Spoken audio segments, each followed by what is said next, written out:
I want to talk about Ed Orgeron, college football, what he said out loud, what his athletic director said, and what Greg Sankey said, but also what some Power 5 head coaches, athletic directors, and high-ranking officials at Power 5 schools have said. So let's start with Ed Orgeron, who was in a roundtable with, among other folks, U.S. Vice President Mike Pence, where Ed Orgeron told Vice President, "We need football," right? His quote here is, "We have our team back and we're ready to go. We need football. This state needs it. This country needs it." Right now, I can't say that that's true, okay?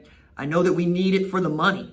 I know how much money goes into college football, and I know where the money is saying, but let's go through this systematically and line by line as we talk about how Ed Orgeron is talking and how the rest of the college football world is talking, because I believe when Power 5 coaches get in front of microphones, they say, "Hey, I believe we can pull this off. I think we can thread this needle. My kids are being tested on a regular basis, and we're doing fine in July," until some universities are going to open up campuses and we get to what feels like a petri dish where kids are going to do what kids do. And we haven't even talked about how some places like Houghton-Simmons have state-of-the-art technology for their athletes where they're going to have testing free and provide no testing at all for their regular student body. That's terrible. But we have a Power 5 athletic director who told Yahoo Sports, right now, I don't see a path in the current environment to how we play. I'm confident we'll get back to what we all think of as normal, but it may be a year before that happens. He's echoed by a high-ranking college official who said ultimately, no one is playing football in the fall. It's just a matter of how it unfolds. As soon as one of the Autonomy 5 or Power 5 conferences makes a decision, that's going to end it.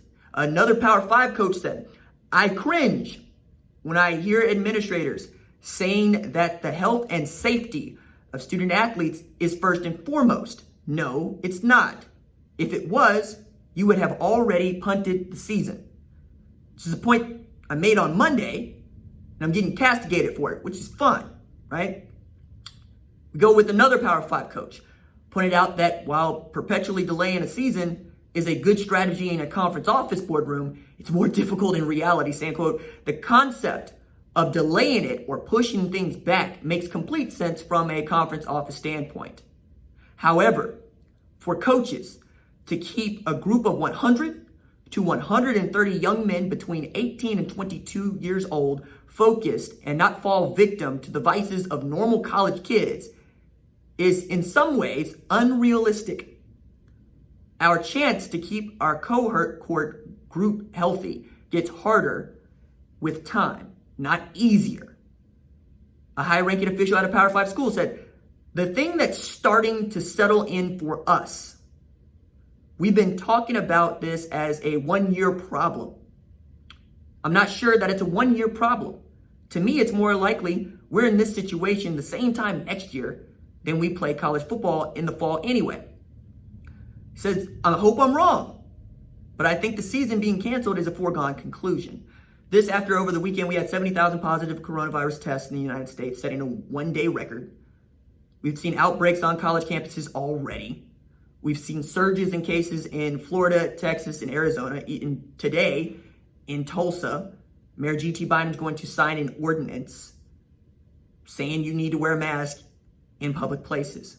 And then we get Pete Thamel's kicker on his column. If the NBA's ability to play in a bubble that reportedly cost $150 million is being regarded as tenuous, the chances of college football being played in some recognizable form in the fall are similar to attempting to keep a candle lit while walking 10 miles in a hurricane.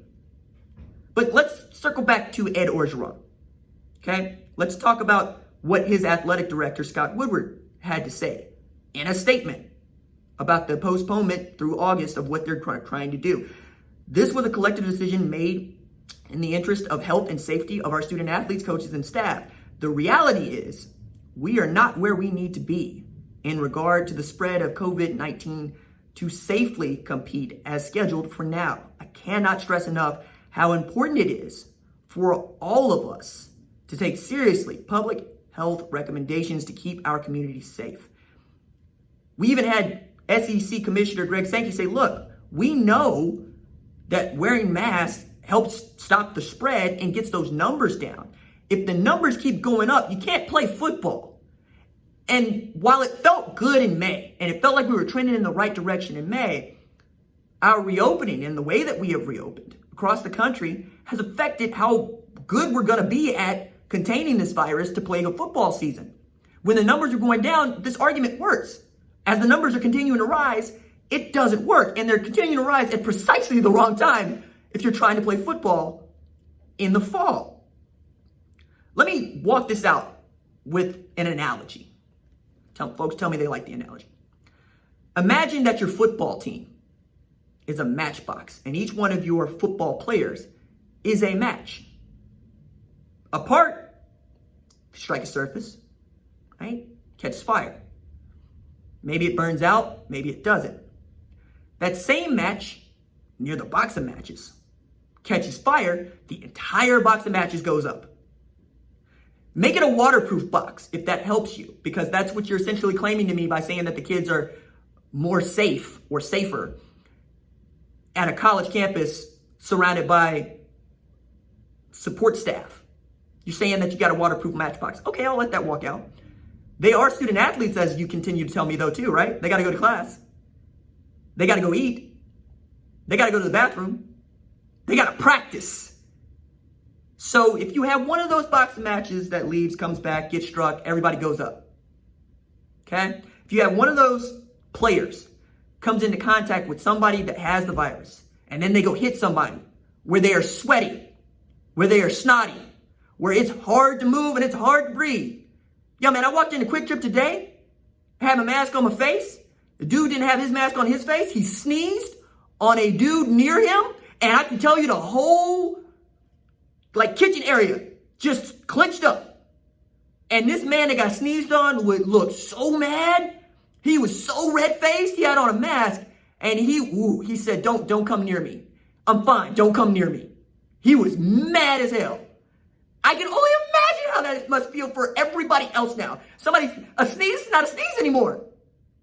You know, that's wild to me. It's no longer gesundheit. It's get off me. Get away from me. And you're trying to tell me that you want to put 100 kids together, sweating, eating, hitting each other, picking each other up, throwing each other around, knocking each other down over and over again for hours throughout the day.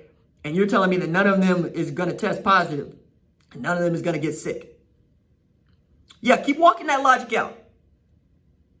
I would really enjoy hearing these same quotes put on the record, because I believe it's a little craven to talk behind anonymity.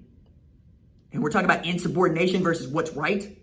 Yo, man, if you know what's right, then do what's right. If it's being decent versus insubordinate, that's not an easy decision, but there is one decision to make. Well, I'm a millionaire head coach and I don't want to lose my money. Yeah, think about what you just said. You're a millionaire head coach. But the same coach who goes into a living room to tell parents, I'm going to look after your boy like he's my own child, who is willfully bringing them back to campus and telling everybody it's fine. We're fine. I'm going to have a different conversation with you when you go to recruit another kid. We're probably going to stop you right at there. Don't tell me you're going to look after him like he's your own kid. Tell me what you're going to do with him from a business decision. Tell me why this is a business decision for you. What does he do athletically for you? And what are we going to get in return for his athleticism? Because it's no longer about family. It's not.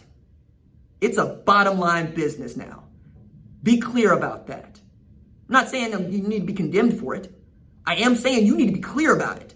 You need to start from jump with, no, I believe he can help our football team. I believe we have a great academic system that's going to get him an education. I am not going to treat him like my own child, because I would not put my own child in harm's way like this.